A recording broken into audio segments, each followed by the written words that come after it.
Alors, messieurs et dames, bonsoir et bienvenue d'un regard sur l'Afrique. Alors, l'émission, n'est-ce pas, qui décrypte avec vous les grandes mutations politiques du continent. Ce soir, deux actualités qui, chacune, à leur façon, interrogent le rapport de l'Afrique à ses institutions, à ses partenaires et à ses euh, propres fondements républicains. Alors, pour le premier sujet, le Burkina Faso qui a rompu ses relations, officiellement ses relations diplomatiques avec la France, une décision qui est annoncée le 26 juin dernier, qui consacre, n'est-ce pas, la rupture totale entre Ouagadougou et Paris, et qui place le Burkina Faso dans, dans la même posture que le Mali et le Niger au sein de l'Alliance des États du Sahel. Deuxième sujet, au Sénégal, une réforme constitutionnelle qui vient d'être adoptée à l'Assemblée nationale. Elle touche une trentaine d'articles et sera soumise à référendum. Mais son adoption s'est faite dans un climat politique particulièrement tendu. Pour analyser ces deux sujets, je suis avec le confrère Anissé, journaliste spécialiste des questions politiques africaines. Bonsoir à chers confrères et merci d'être présent dans Regard sur l'Afrique ce soir. Bonsoir Prudence, merci encore une fois d'avoir préparé cette émission et de m'y avoir convié. Évidemment, les sujets que vous avez préparés sont très pertinents comme d'habitude et je pense que ça vaut la peine qu'on en parle ce soir. D'accord. Merci. Alors, avant d'aller dans le vif du sujet, permettez à ce que je le place. Hein. Pour ce qui concerne le Burkina Faso, le premier sujet, je le place dans son contexte. Je le disais tantôt, c'était le 26 juin dernier. Le gouvernement burkinabé a officialisé la rupture de ses relations diplomatiques avec la France.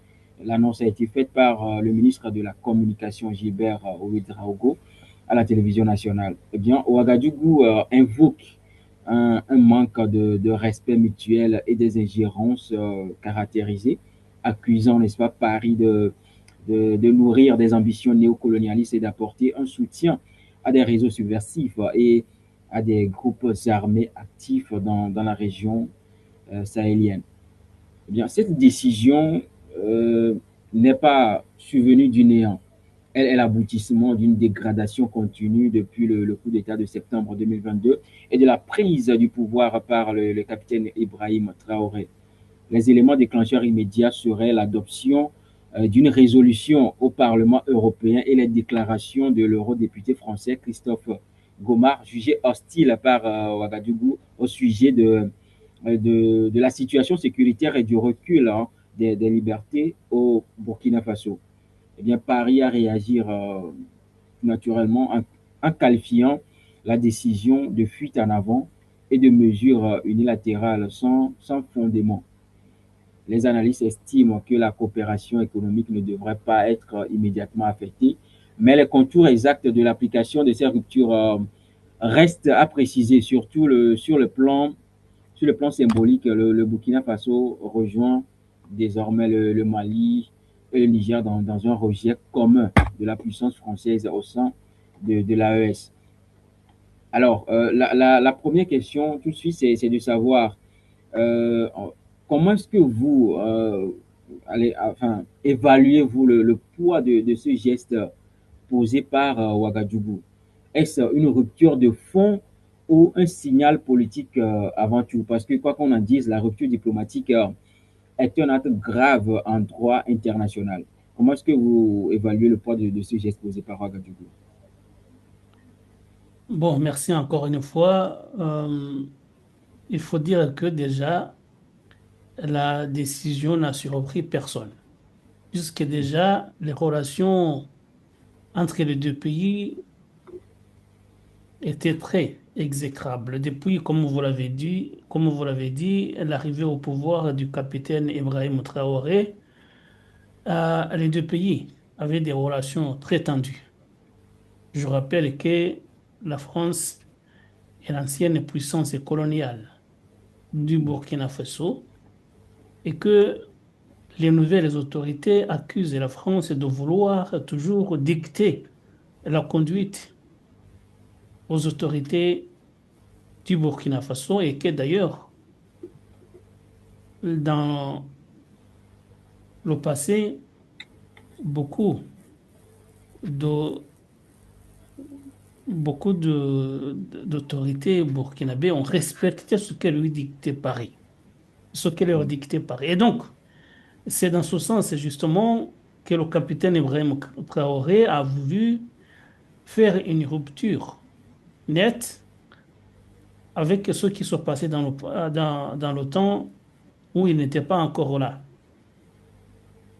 Lui, il dit qu'il veut militer pour la souveraineté nationale du pays et que donc il ne va plus accepter les diktats de l'ancienne métropole. Et donc, ce n'est pas une surprise. Et on a vu également le développement des relations des deux pays après l'arrivée au pouvoir du capitaine Ibrahim Traoré, notamment la mise à la porte des contingents militaires français qui étaient stationnés sur le sol burkinabé, comme d'ailleurs dans d'autres pays de l'Alliance actuelle des États du Sahel. Et donc, ce n'est pas une surprise, puisque justement, ça avait déjà commencé, puisque la France n'avait pas apprécié le fait de demander à ses contingents militaires de quitter le territoire. Puisque, bien évidemment, ces contingents-là, c'était là pour protéger, assurer la sécurité du pays et de la région, mais c'était à la fois également pour défendre les intérêts surtout de la France et certainement aussi d'autres partenaires européens et occidentaux. Ce n'est pas une surprise. Pourquoi est-ce que maintenant on en est arrivé là? Justement, vous avez évoqué des raisons qui ont provoqué la rupture maintenant, euh, qu'on peut dire brutale, qui ont conduit les autorités burkinabées à prendre cette décision. C'est qu'il y a des développements liés notamment à la diplomatie internationale et surtout européenne. Et on sait que la France, bien évidemment, joue un rôle majeur dans les relations internationales et sur le continent européen et d'ailleurs sur le continent, pardon, sur le plan international. Et c'est d'ailleurs pour cela justement que le Burkina Faso a dit maintenant que vous avez soutenu cette résolution-là. Maintenant, on va rompre les relations. Les relations, donc, qui n'existaient pas. C'était déjà tendu, c'était déjà fragile. Et donc, est-ce que ça change quelque chose? Je ne crois pas. Même si Paris a réagi en disant que euh, il va y avoir une forme de réciprocité et que donc la rupture est consommée, puisque si Ouagadougou renvoie l'ambassadeur de France et du pays, Paris va également renvoyer l'ambassadeur du Burkina Faso. Donc, ça veut dire qu'il n'y aura plus de relations diplomatiques du tout. Mais, si je peux dire, il n'y a aucune surprise et rien ne va changer dans les relations entre les deux pays qui n'existaient pratiquement plus depuis l'arrivée au pouvoir des autorités actuelles. Et donc, c'est comme cela que je peux le dire. Donc, sur le plan international, ça ne change rien. La France savait déjà qu'il n'y avait plus de relation entre les deux capitales. Et le Burkina Faso, en prenant cette décision, savait déjà que c'était déjà fragile et que même s'il y avait des relations de forme sur le plan diplomatique, mais en réalité, les relations étaient déjà tendues. Les, il y avait une forme de relation, mais qui ne reflétait rien de réel. Sachant que justement aussi, le Burkina Faso, comme les deux autres pays de l'Alliance et des États du Sahel, se sont tournés vers l'Occident, pardon, vers l'Orient. Parce qu'avant l'arrivée au pouvoir des autorités actuelles, la France avait un mot à dire dans la conduite des affaires dans les trois pays, ça veut dire le Burkina Faso, le Mali et le Niger, ce qui n'est plus le cas. Les trois pays ont décidé de se tourner plutôt vers les puissances de l'Est, notamment la Russie, la Chine et l'Inde essentiellement. Et la Turquie, dont on ne parlait pas souvent, mais qui joue également maintenant un rôle clé dans les relations internationales, surtout en Afrique. Et donc, ça veut dire qu'il n'y a rien de nouveau, il n'y a pas de surprise. Je pense que tout simplement, c'est une décision de forum pour dire on vous a assez supporté maintenant, on en a assez et on rompt définitivement. Voilà, et on rompt définitivement toute relation avec vous. Maintenant, l'élément déclencheur immédiat, c'est souligné plus haut, c'est une résolution du Parlement européen et des propos d'un eurodéputé français. N'est-ce pas un prétexte plus qu'une cause réelle au regard d'une tension qui dure depuis 2022? Parce que nous estimons, sinon les analystes estiment que si rupture doit y avoir, normalement ça devait se faire depuis. Pourquoi se baser sur cet élément-là, voilà, de ce qui s'est passé au Parlement européen, surtout sur des propos d'un eurodéputé pour aujourd'hui annoncer officiellement ou bien vouloir officialiser voilà, la rupture de ces relations diplomatiques. Ce n'est pas, ne voyons-nous pas un prétexte là? C'est justement ce qui prouve que les relations étaient tendues déjà et que, puisque bien sûr la France est pointée du doigt par le Burkina Faso, quoi qu'il arrive, quels que soient des événements d'ordre international, c'est la France qui est pointée du doigt comme étant responsable de ce qui arrive de mal au Burkina Faso.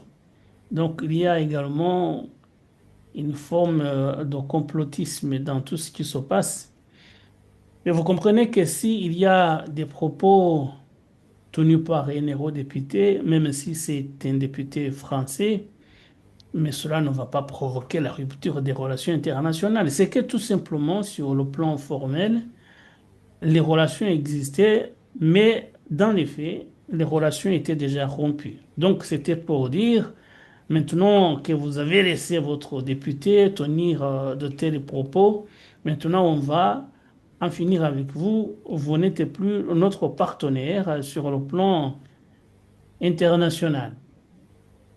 Ça veut dire que la France, en quelque sorte, pour le Burkina Faso et pour les autres pays du Sahel, elle peut être également une sorte de bouc émissaire quand il y a un événement hostile à ces pays-là. Ils pensent directement à la France. Évidemment, la France n'est pas en reste, bien évidemment. Il y a peut-être des initiatives malheureuses qui sont prises par les autorités françaises et surtout pour mettre à mal la sécurité de ces pays-là, puisque bien la France n'a pas apprécié le fait qu'elle soit priée de plier bagage et de quitter définitivement ce territoire qui leur était acquis. Euh, la France également doit avoir des initiatives, peut-être des faits qui sont là, puisque le Burkina Faso reproche surtout à la France de néocolonialisme, de vouloir déstabiliser aussi le territoire. Il doit y avoir des actions également de la part de la France. Mais même si elle ne faisait rien, elle ferait l'objet de boucs émissaires et c'est pour cela que je pense que cette décision était tout simplement formelle et que ça montre qu'également le Burkina Faso reste sur la défensive en ce qui concerne cette diplomatie avec la France de façon particulière, mais également l'Europe de façon générale. Les accusations formulées contre la France ne sont pas des moindres, hein. On parle de soutenir, de soutien des groupes terroristes. C'est une accusation très lourde qui n'est pas nouvelle dans la région. Voilà, on le dit à tout bout de champ désormais. Maintenant, qu'est-ce qui concrètement nourrit cette conviction au sein des autorités de transition? Du fait que sur quoi réellement concrètement se basent les autorités de transition pour affirmer ou bien pour dire que voilà, la France soutient des groupes terroristes dans la sous-région. Je ne sais pas s'il y a des preuves, hein, parce que je n'ai pas Mm. d'informations là-dessus. Mais si on se réfère à l'histoire, on sait que la France a joué un rôle,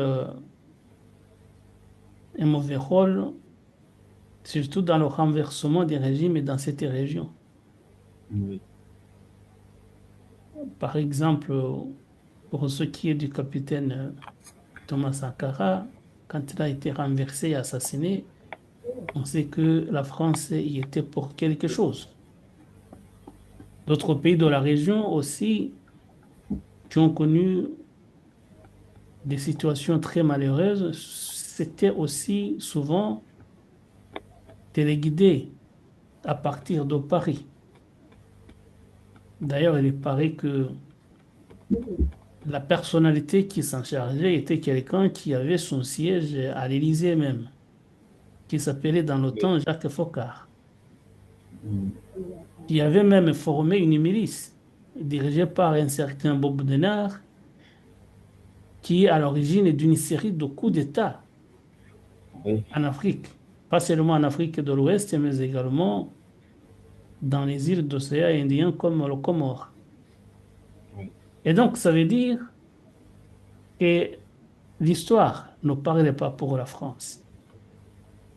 Et la France, en faisant cela, bien sûr, défendait ses intérêts parce que elle était l'ancienne puissance coloniale. Elle n'a jamais voulu quitter définitivement l'Afrique. Mm.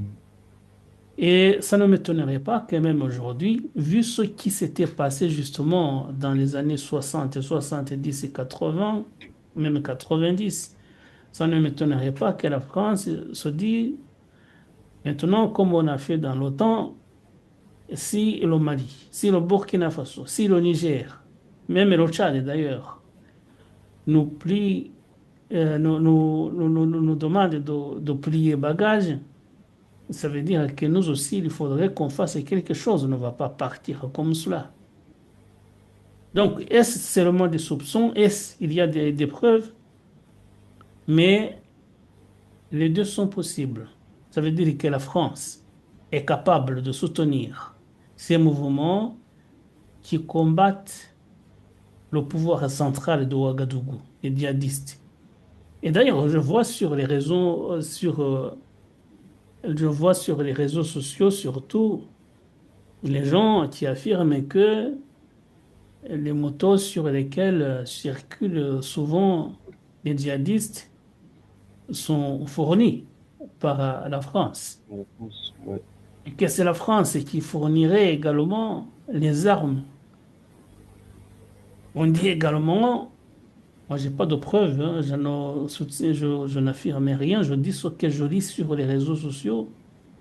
On Ouais. dit que euh, même le mouvement Boko Haram, qui est un mouvement terroriste bien connu, qui est au Nigeria, qui est au Tchad, qui est au Niger, un peu partout, qui est un mouvement qui prône la charia. Ce mouvement-là serait en réalité soutenu par la France et d'autres pays européens. C'est ce que je lis sur les réseaux sociaux. Je n'ai pas de preuves pour l'affirmer. Mais ça Ouais. se dit.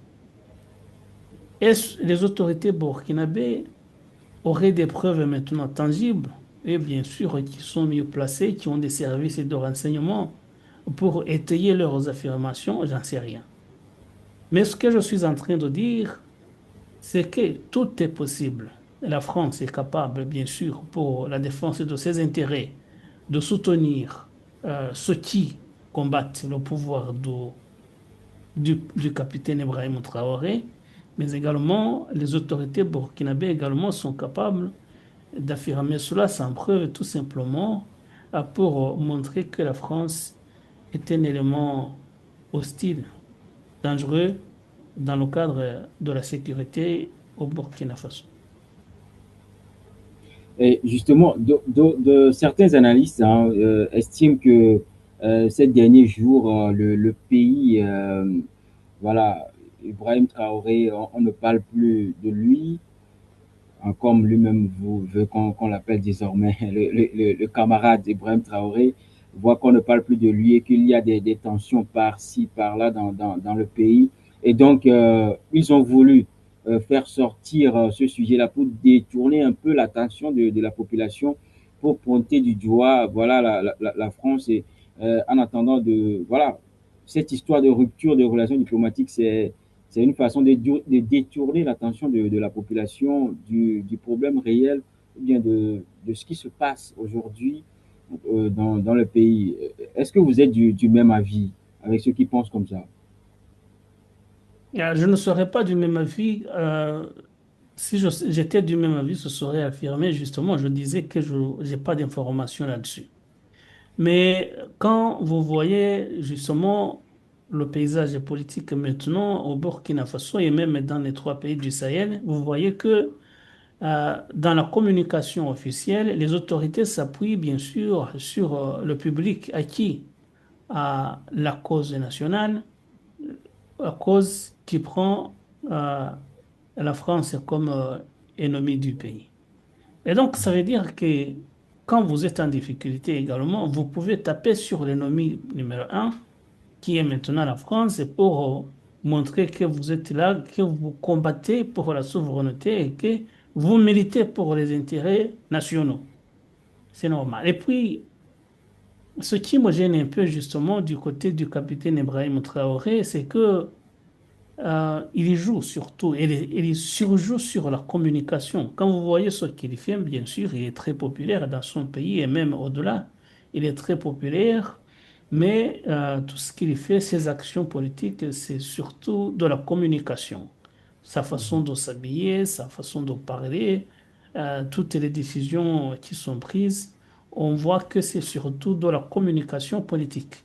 Le fait de se retirer de la CPI, le fait de rompre les relations diplomatiques avec la France, c'est surtout pour cajoler surtout le peuple burkinabé qui, qui lui voue une certaine adoration maintenant.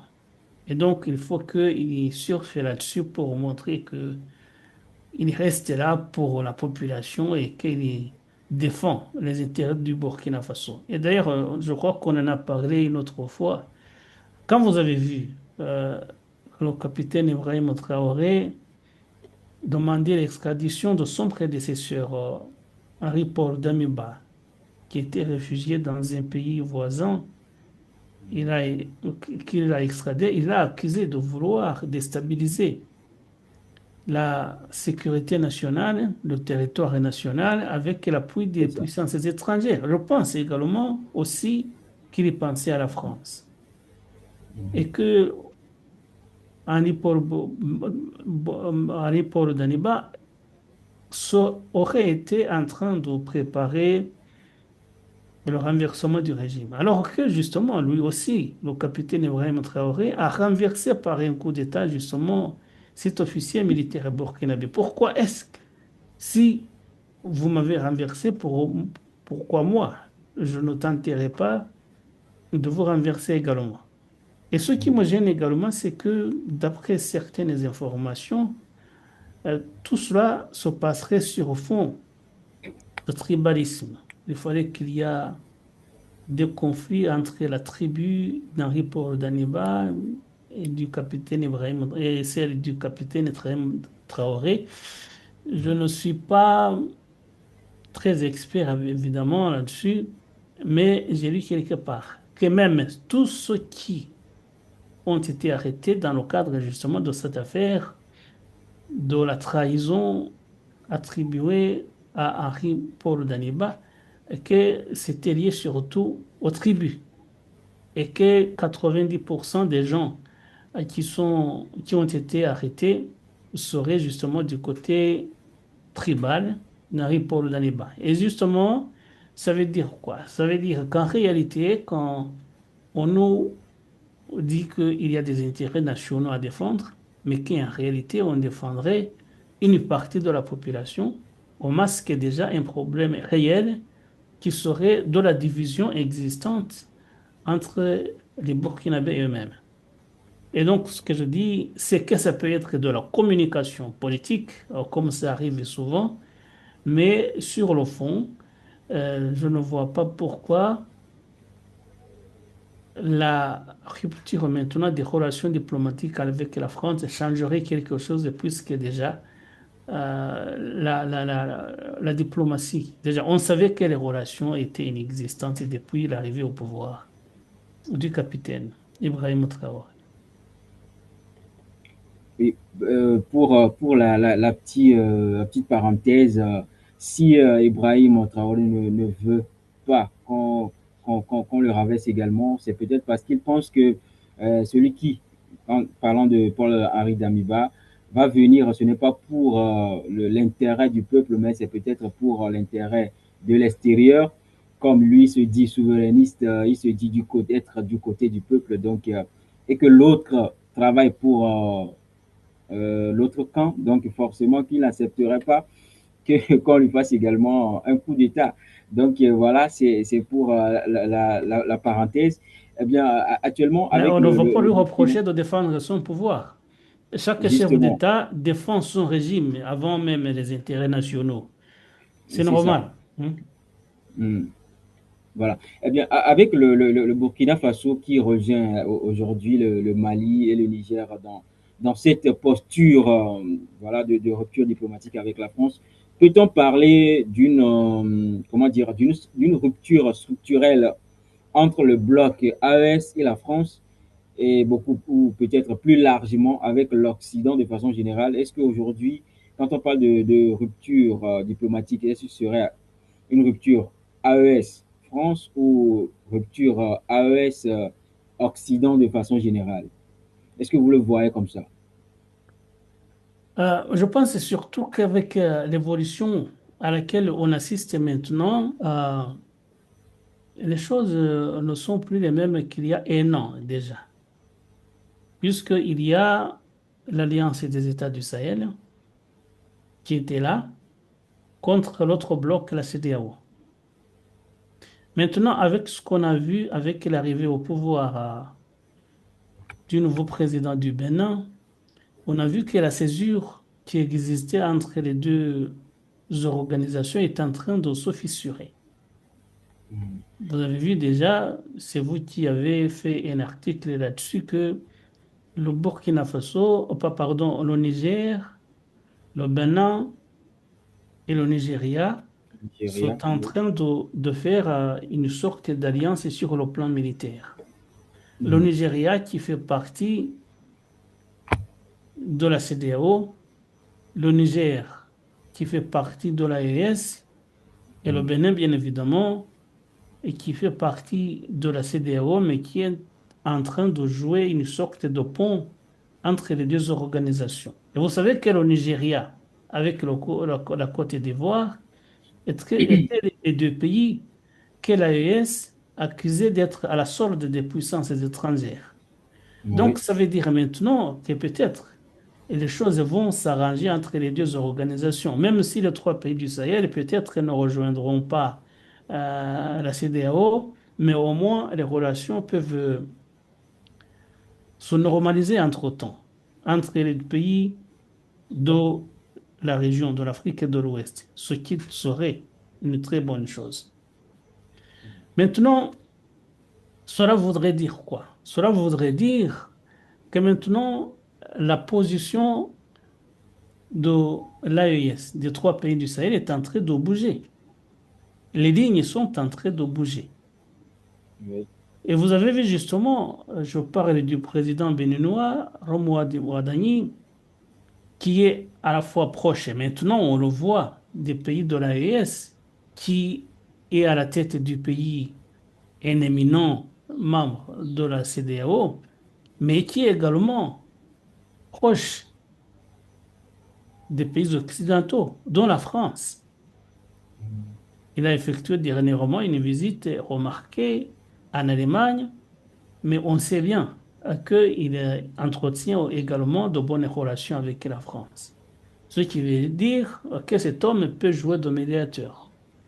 Et donc, je ne crois pas que les relations qui sont maintenant exécrables entre les pays de l'AES et l'Occident ne vont pas aller de mal en pis, mais je crois que ces relations-là peuvent également évoluer puisque je pense que tout le monde a compris qu'il faut dans les relations internationales une sorte de pragmatisme, voir les intérêts, peut-être pas revenir à la période passée où l'Occident dictait les ordres à ces trois pays-là, mais plutôt avoir des relations apaisées où, bien évidemment, chaque camp essaie de défendre les intérêts. Donc, pour répondre à votre question, je ne crois pas que les relations vont s'empirer, mais plutôt que peut-être les relations peuvent s'améliorer, évidemment, dans l'intérêt des deux organisations, enfin, des pays de l'AES et de l'Occident. Chaque camp doit défendre ses intérêts. Je pense que c'est pour cela que je parlais du Bénin. Le président Ouadani peut contribuer largement à cet état de fait. Donc, vous ne voyez pas, ou bien, comme certains le souhaitent, voir d'autres pays africains emboîter les pas au pays de l'AS.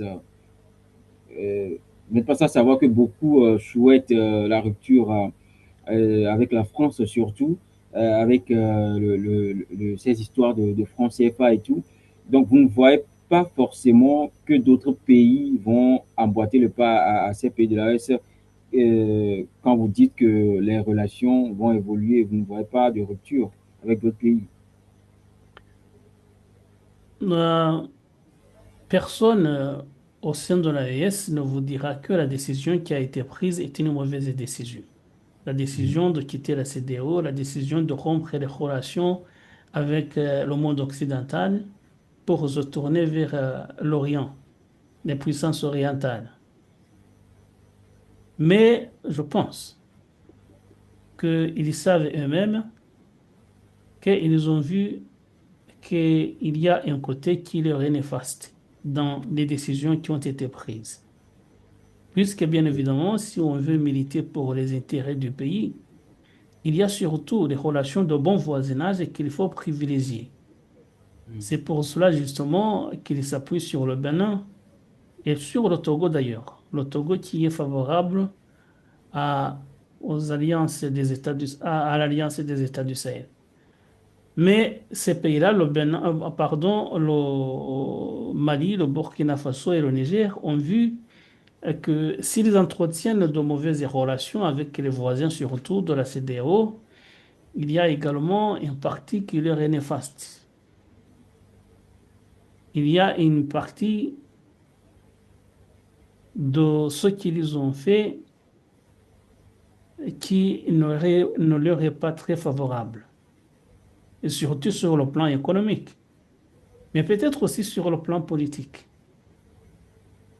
Donc, il faut que les uns et les autres comprennent que la rupture ne sert pas à grand-chose. Quand vous rompez définitivement des relations avec d'autres partenaires, même si on voit le Burkina Faso qui maintenant entérine définitivement, enfin, définitivement, j'exagère un peu, mais qui rompt maintenant les relations avec la France. Mais le Burkina Faso sait lui-même que sans les autres pays de la région, il va y avoir des problèmes sur le plan économique et sur le plan politique.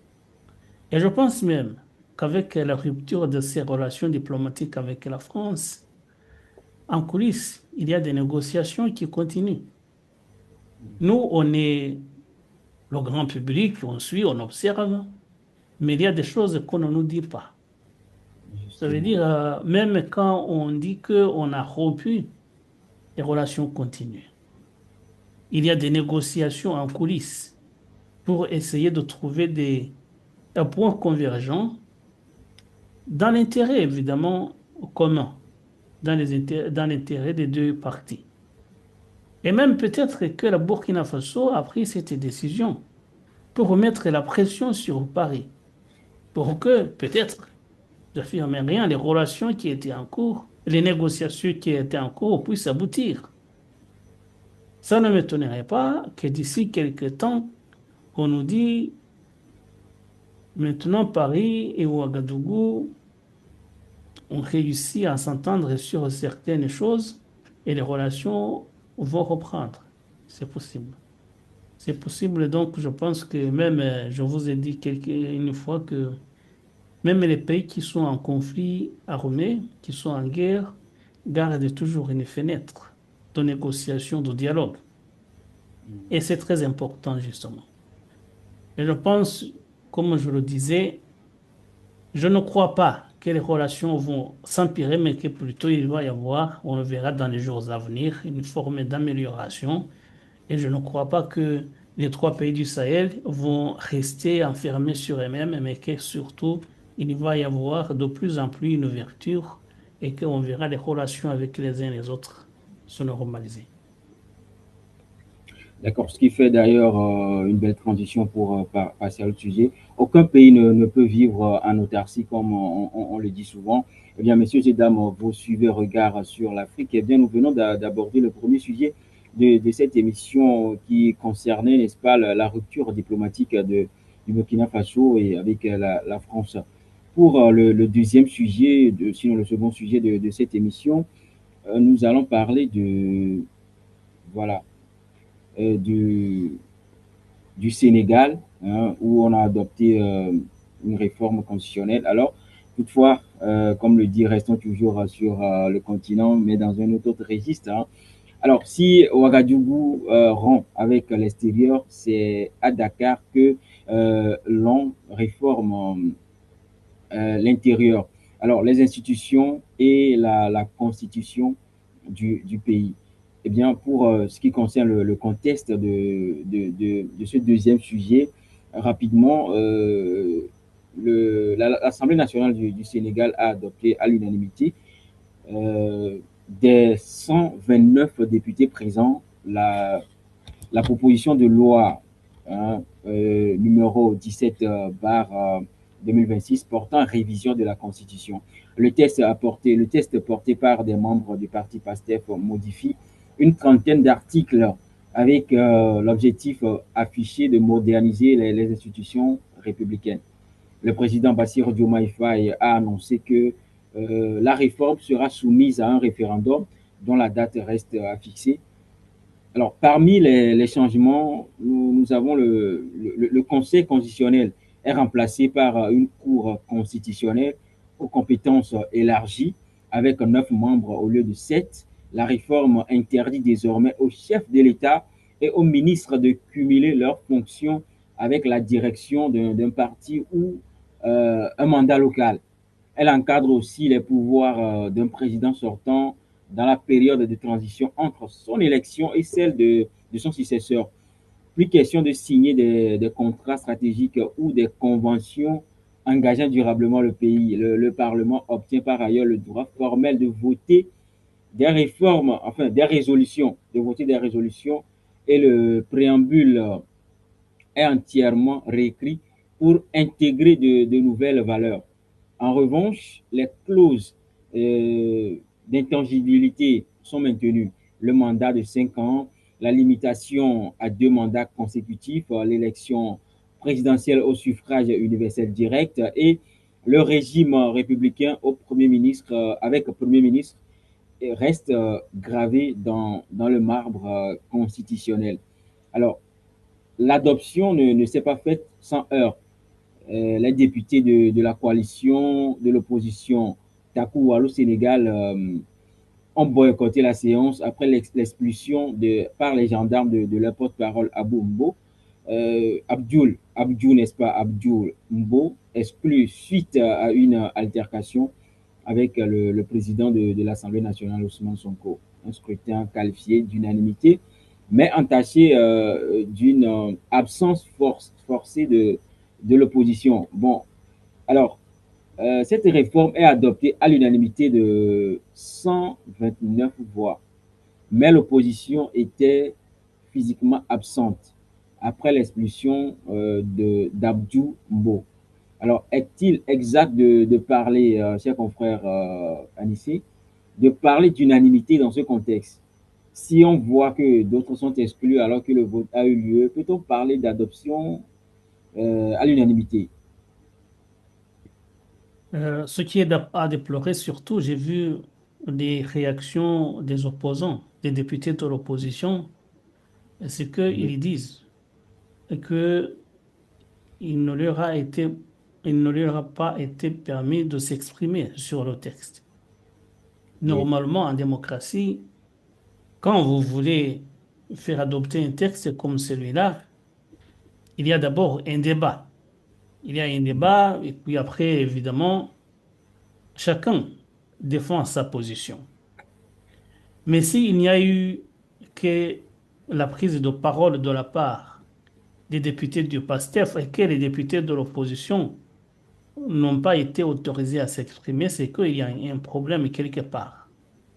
Même si, bien évidemment, sur le plan de la démocratie, le texte a été largement adopté puisque le PASTEF, bien sûr, dispose d'une large majorité au sein du Parlement. Mais si l'opposition ne s'est pas exprimée, là aussi, ça pose un certain problème.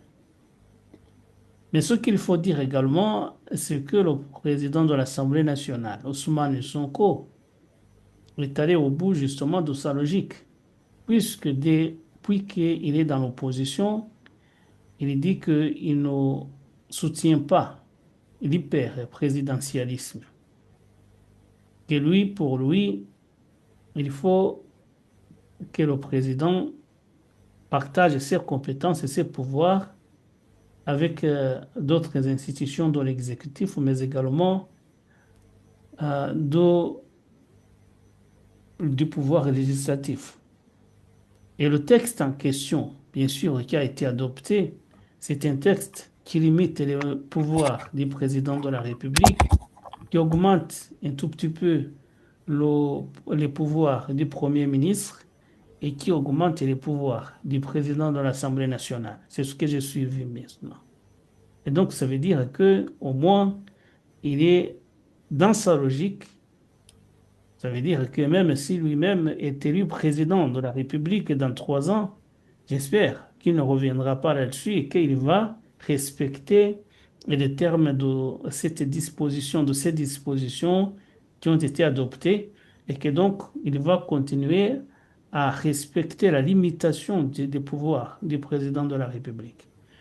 Et la question que vous me posiez justement, le texte a été adopté, démocratiquement parlant, mais si l'opposition ne s'est pas exprimée comme je l'entends dire, ça, c'est un problème. Et je pense justement que même si je dis que Ousmane Sonko est dans sa logique, qu'il poursuivit ses convictions personnelles, partagées bien sûr par une large majorité des députés du PASTEF, mais je pense qu'il y a également une part de son inimitié actuelle avec le chef de l'État. Ça veut dire tout simplement, il veut lui rendre la vie difficile. Il veut lui montrer que puisque maintenant ils ne sont plus sur la même longueur d'onde, il a la capacité de nuire. Et ce qu'il est en train de faire, en faisant adopter justement ces textes de loi que le président ne soutient pas, c'est pour lui dire, je peux te rendre la vie difficile et tu vas voir de quel bois je me chauffe. Hein? Comme disent les enfants quand ils sont dans la cour de la création. Donc, c'est en quelque sorte cela. C'est ce bras de fer qui est engagé entre le président de l'Assemblée nationale et le chef de l'État. Mais il sait également que c'est pour le mettre dans l'embarras, puisque le texte ne peut pas être valide sans qu'il soit promulgué par le chef de l'État. C'est le président de la République qui promulgue les textes de loi. Et même si ça a été adopté par une large majorité des députés du PASTEF, le président peut ne pas promulguer cette loi. Et vous avez compris que lui, il dit qu'il va soumettre son vote au référendum. Ça veut dire à Référendum. l'ensemble de la population. C'est ça. Sans fixer de calendrier, il n'y a pas d'échéance. C'est quand est-ce que va avoir lieu ce calendrier? Parce que s'il soumet ce texte au référendum, avec maintenant le paysage politique au Sénégal, le vote resterait le même que celui de l'Assemblée nationale, puisque le camp d'Ousmane Sonko reste très populaire au Sénégal, du moins d'après ce que nous suivons. Donc, ça veut dire que le président peut dire, nous allons organiser un référendum et puis essayer de gagner du temps. D'ici 3 ans, on sera à la fin du mandat. Le référendum n'aura jamais eu lieu, puisque ce texte ne lui est pas favorable. Il n'a pas intérêt à ce qu'il soit promulgué. Mais on va essayer de voir ce qui va se passer. Il y a peut-être d'autres développements qui vont avoir lieu. Mais ce qu'on peut dire tout simplement, un, c'est que même si le vote, bien évidemment, est légitime puisque voté par l'ensemble, pas à l'unanimité. L'unanimité sonne très mal pour moi, mais par une large majorité de l'Assemblée nationale. Mais si les députés de l'opposition n'ont pas été autorisés à s'exprimer, comme d'ailleurs cette altercation qui a eu lieu entre un député de l'opposition et le président de l'Assemblée nationale, c'est qu'il y a quelque chose qui ne va pas, qu'il faudrait peut-être corriger. Et je pense que pour moi, le président Sonko, le président de l'Assemblée nationale, Ousmane Sonko, qui est très populaire dans son pays, on le sait, euh, si ça continue comme ça, il va être un problème pour le pays. Il va être un problème puisqu'il est populaire, il sait ce qu'il veut. Mais déjà, quand il était Premier ministre, il s'est comporté comme un président bus, et un président bis, pardon, ça veut dire d'égal à égal le chef de l'État, puisque c'était lui qui l'avait fait élire à la tête de l'État, bien sûr. Il n'a jamais montré de respect au chef de l'État, alors qu'institutionnellement parlant, il y a un protocole qui est là. Il ne l'a jamais respecté, il a été limogé. Maintenant, il est retourné à l'Assemblée nationale, il a été largement élu. Ça veut dire que il est populaire, mais s'il ne fait pas attention, il deviendra un problème pour le Sénégal, alors que il a tous les atouts pour qu'il soit une solution. Alors, il y a une nouveauté hein, dans cette nouvelle loi. On parle de l'encadrement des pouvoirs du président sortant lors de la transition. Alors, qu'est-ce qui, selon vous, a motivé ce verrou juridique dans le contexte sénégalais? Y a-t-il eu des précédents qui ont inspiré cette précaution?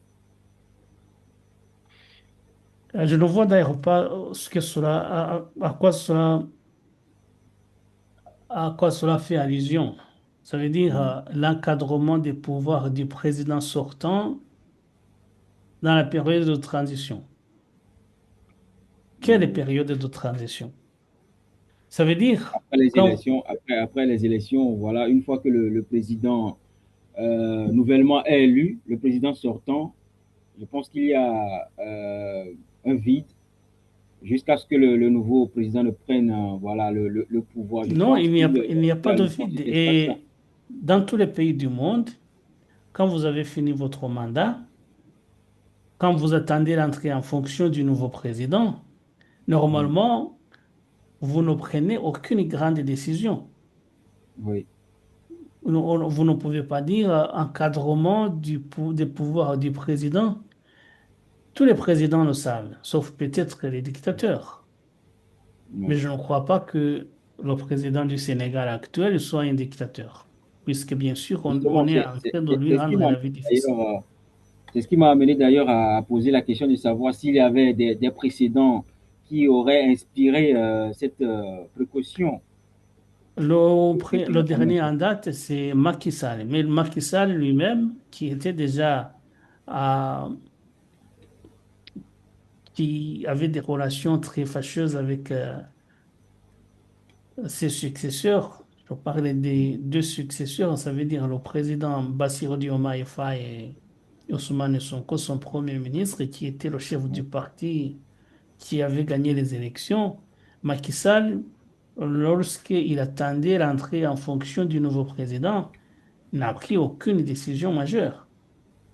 Et justement, dans les standards même de la démocratie, on sait que, bien sûr, quand vous avez fini votre mandat, vous assurez les affaires courantes. Vous ne prenez aucune grande décision, donc on ne voit pas l'intérêt de dire on va encadrer les pouvoirs du président. Sortant au cours de cette période, d'ailleurs une période très courte de transition. Euh, je ne vois vraiment pas l'intérêt d'une telle disposition. Alors, peut-être une dernière question pour finir avec voilà, l'émission de ce soir. Euh, Toujours dans les réformes, on nous parle des clauses d'intangibilité, mandat de 5 ans, 2 mandats maximum, suffrage universel direct, sont maintenues. Ces notions-là sont maintenues. Mais la réforme constitutionnelle au Togo que nous avons évoquée dans la précédente émission est venue briser des garanties similaires. Le Sénégal se prépare, enfin, se prémunit-il d'un tel scénario en mettant surtout l'accent sur ces éléments-là?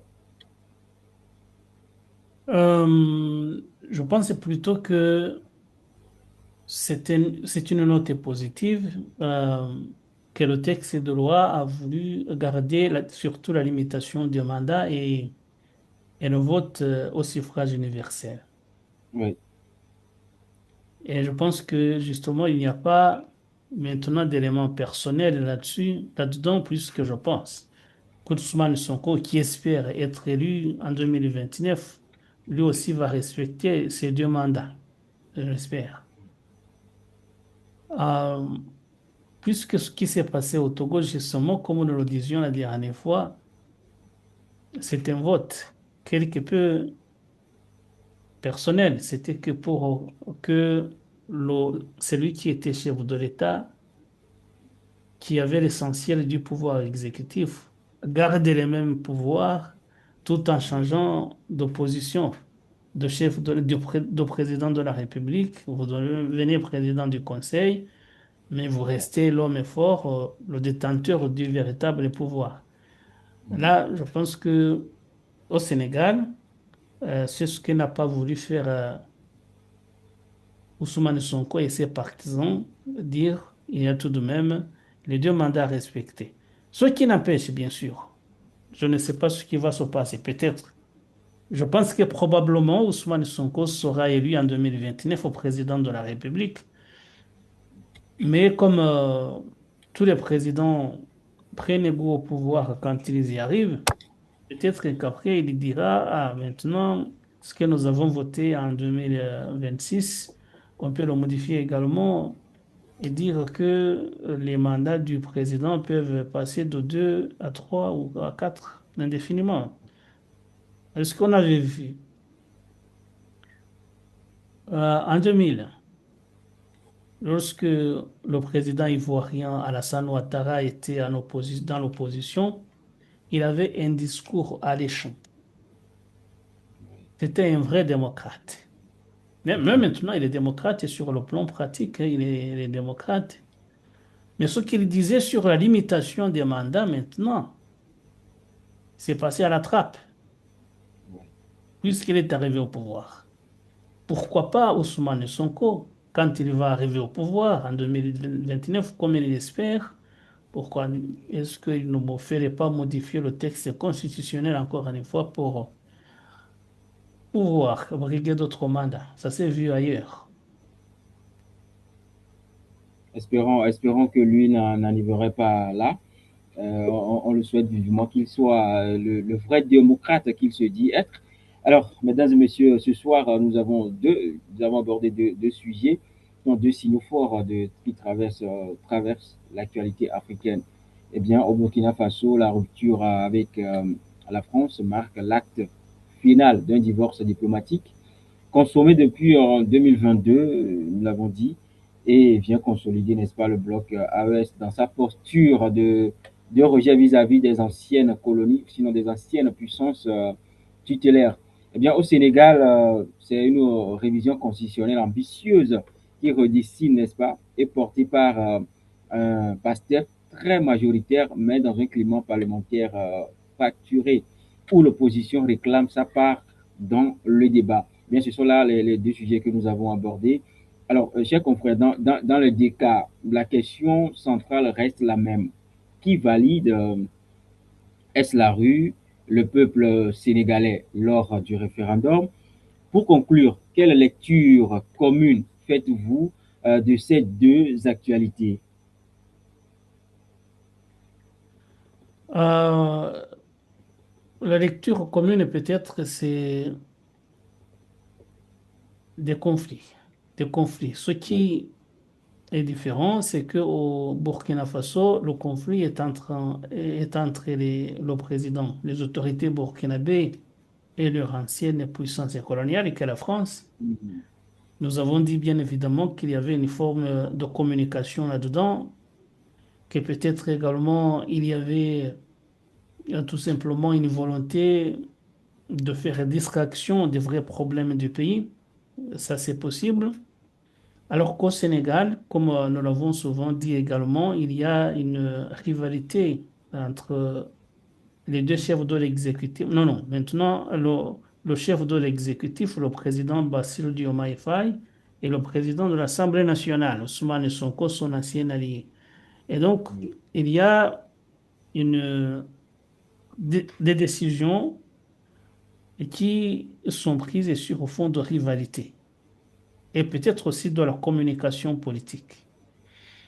Mais ce qui serait intéressant, c'est que peut-être que ce soit au Burkina Faso, que ce soit au Sénégal, ce qu'on devrait souhaiter normalement, c'est que les décisions soient prises dans l'intérêt du peuple de façon générale, plutôt que dans les intérêts des uns des autres. Ça veut dire pour montrer qu'on est plus fort, que ce soit au Burkina Faso, montrer à la France qu'on peut également taper sur la table, taper du point sur la table, que ce soit au Sénégal et que le président de l'Assemblée nationale dise au président de la République, je peux vous rendre la vie difficile, j'en suis capable, et vous voyez de quel bois je me chauffe.